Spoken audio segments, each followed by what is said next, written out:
మంత్రి నియోజకవర్గానికి చూసుకున్నట్టయితే ఒకవైపు గోదావరిని ఎడారిగా చేసి ఇసుక వ్యాపారం చేస్తా ఉన్నారు మంత్రిలో. మరి ఇక్కడ తాను అధికారంలోకి వచ్చిన 2 రోజుల్లోనే మరి ఇసుక క్వారీలన్నింటినీ కూడా బంద్ చేస్తా, ఇసుక లారీలను ఆపేస్తా అని చెప్పి మరి ఎన్నికల ముందు వాగ్దానం చేసిన శ్రీధర్ బాబు ఎన్నికలయ్యాక మాటలు మర్చిపోవడంతో ఇక్కడ మరి మంత్రిలో ఇసుక లారీల ద్వారా మరణ మృదంగం మోగుతా ఉన్నది.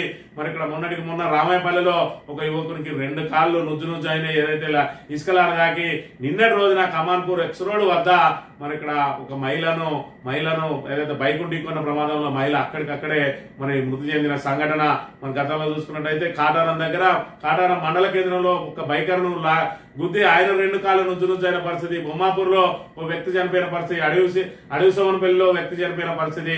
అయినప్పటికీ కూడా ఇసుక లారీల బీభత్సం మాత్రం ఆగడం లేదు.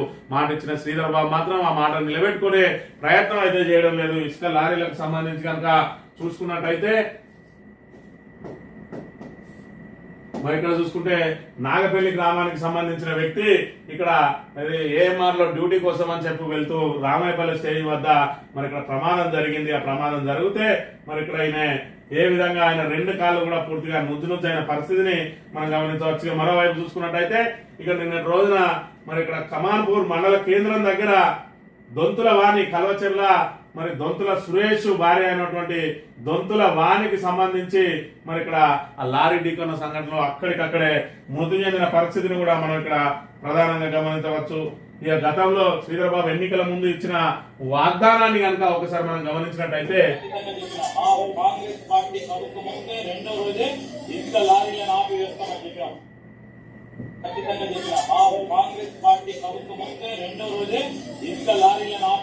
చెప్పాం. మరి ఇప్పుడు ఎవరి ప్రభుత్వం వచ్చింది తెలంగాణలో? మరి ఇంకెన్ని రోజులు కావాలి?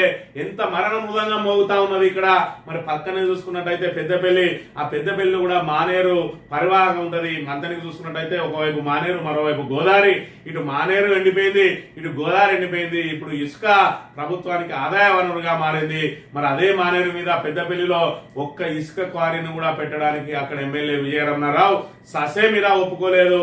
పైపెచ్చు ఏదైతే శాండ్ టాక్సీ ఉన్నదో ఆ శాండ్ టాక్సీని కూడా అమలు చేయకుండా నా పెద్దపల్లి ప్రజల అవసరాల కోసం నేను ఉచితంగానే ఇసుక ఇస్తా, ఎట్టి పరిస్థితుల్లో శాండ్ టాక్సీకి ఒప్పుకోనని చెప్పి మొట్టమొదట మరి ఇక్కడ ఫ్రీ ఇసుక విధానాన్ని అమలు చేయించిండు. అదేవిధంగా ఒక్క క్వారీ కూడా ఏర్పాటు కాకుండా తన మానేరు ఏదైతే వనరులు శ్రీధర్ బాబు గారు చెప్పినట్టు తాత తండ్రుల వనరులు ఎవరివి, మీ తాత తండ్రుల వనరులు దోసుకపోతాను బీఆర్ఎస్ వాళ్ళు అన్నారు.